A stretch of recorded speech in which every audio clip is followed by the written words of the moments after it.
Dynamically shapes change करने वाली butterfly, वो भी मैथमेटिक्स से बनाएंगे इस वीडियो में। सबसे पहले हम लोग बटरफ्लाई का अप्रॉक्सीमेट शेप बनाएंगे। इसके राइट विंग को ऑब्जर्व करना, ये ऐसे ऊपर जाता है और अगर y is equal to log x का ग्राफ याद करोगे ना, वो भी ऐसा ही कुछ जाता है। इसीलिए हम लिख देते हैं y is equal to log x. अब ये ग्राफ एक्स एक्सिस के नीचे है तो इसे ऊपर ले आते हैं। ऊपर लाने के लिए हम लोग कर देते हैं 1.5 प्लस। जैसे ये ग्राफ राइट में से ऊपर जा रहा है ना, वैसे हमें लेफ्ट में भी ऊपर चाहिए और नीचे भी चाहिए। इसीलिए हम लोग x को कर देंगे मॉड x और y को कर देंगे मॉड y। उससे हुआ क्या, फर्स्ट क्वाड्रेंट का जो ग्राफ है वो चारों क्वाड्रेंट्स में रिपीट हो गया। अब बटरफ्लाई के विंग्स का ऊपर और नीचे वाला शेप तो बन गया, लेकिन साइड वाला अभी बनानी है। तो साइड वाला शेप ब्यूटीफुली कट करने के लिए हम लोग ड्रॉ करेंगे वर्टिकल साइन वेव्स। अब generally y is equal to sine x लिखते हैं, उससे हॉरिजॉन्टल साइन वेव बनती है, लेकिन हम लोग लिखेंगे x is equal to sine y, जिससे कि वर्टिकल साइन वेव बनेगी। अब इसे थोड़ा राइट में शिफ्ट कर देते हैं 2 प्लस करके। अब इसका भी y एक्सिस के अलॉन्ग रिफ्लेक्शन चाहिए, तो यहाँ पे कर देंगे हम लोग मॉड x। अब ये शेप देखो एकदम बटरफ्लाई के विंग जैसा लग रहा है, लेकिन अभी भी ये जो बना है ये सिर्फ एक 2D शेप है। अब बटरफ्लाई के हिलने वाले 3D विंग्स बनाने के लिए हम लोग पैराबोला का यूज करेंगे। तो देखो मैं लिख देता हूं z is equal to x square.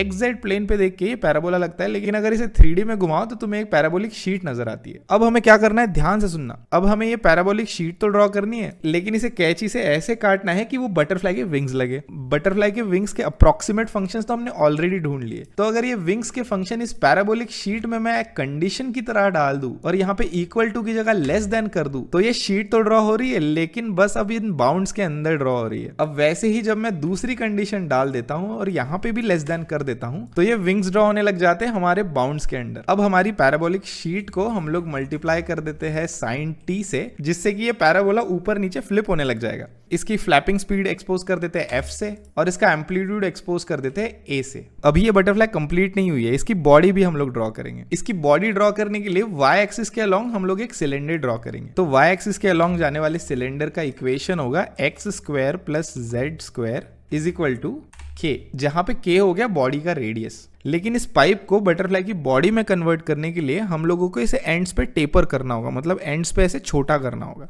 इसे छोटा करने के लिए सिलेंडर के रेडियस को हम लोग मल्टीप्लाई करते हैं cos ऑफ y से। अब बन गई हमारी उड़ने वाली बटरफ्लाई। अब बटरफ्लाई की बॉडी कट करने के लिए हमने जो वर्टिकल साइन वेव्स और लॉगरिदम डाला था ना, उनके अंदर अगर मैं b और c कांस्टेंट्स डाल दूं और उन्हें भी नीचे एक्सपोज कर दूं, तो वो वैल्यूज चेंज करके मैं बटरफ्लाई के विंग्स का शेप चेंज कर सकता हूं। ये देखो, एक टाइप की बटरफ्लाई, ये दूसरे टाइप की बटरफ्लाई, ये तीसरे टाइप की बटरफ्लाई, ये चौथे टाइप की बटरफ्लाई, ये पांचवे टाइप की बटरफ्लाई।